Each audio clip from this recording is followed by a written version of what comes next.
Good morning and welcome back to our daily devotions here at Miamisburg Christian Church. We're continuing some next steps around the idea of quitting living in fear, which ties into the sermon series we just concluded this past week. I guess that depends on when you're watching it, but still, the idea is still the same. I think there are some things here that we can learn together about quitting living in fear. I want to share a couple of quotes with you that are going to apply to what we're going to talk about today. The first one is, the greatest prison people live in is the fear of what other people think.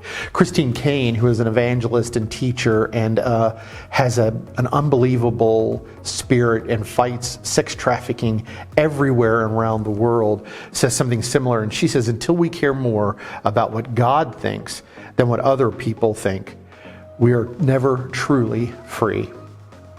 I was trying to think back over my life at any time where I have been imprisoned or stuck or caught or not able to get out of a situation. And I think back to a time when I was very, very little.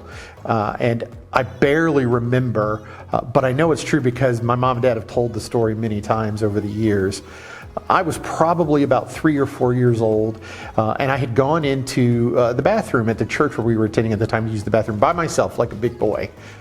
However, when I went to leave the bathroom, the door wouldn't open. Nothing I could do would get the door to open.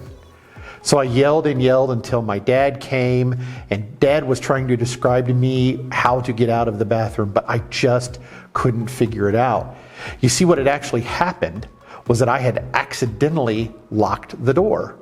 Now, the lock was on my side, so no one could really help me out of the situation, but I could not for the life of me figure out how to unlock that door.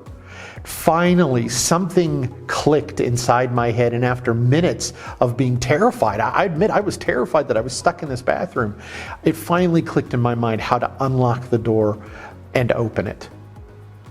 I was terrified of being stuck somewhere in a prison that I couldn't get out of. I think many of us live in the fear of what people think about us. And we continue to live in that fear because we continue to try to please those people in our lives. A lot of times to our detriment, to our mental health, to our emotional health, and I think at times to our walk with Jesus. We tend to make decisions based on what people want, other than what makes sense for us as followers of Christ. Paul went through something similar to this in Galatia. So Paul is writing a letter to the Galatians, and he's addressing the fact that after he had been there and taught the gospel and has commended them on how they follow Jesus, there have been teachers who have come in and are started to teach something new, something different to the gospel. Paul's not happy with the folks in this church because they know the truth. They know the real gospel. And Paul says this when he is recalling to them his visit to them. He says, "For am I now seeking the approval of man or of God? Or am I trying to please man? If I were still trying to please man, I would not be a servant of Christ." The foremost thing in Paul's mind was to be a servant of Jesus. And for him, that meant foregoing pleasing man, pleasing the people around him.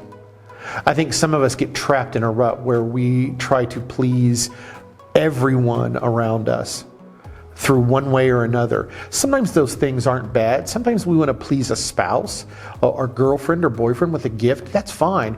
We want to please our children with a trip to a water park or perhaps to an amusement park, to a nice vacation. Those are all wonderful ways to please the people around us, to show them that we love them.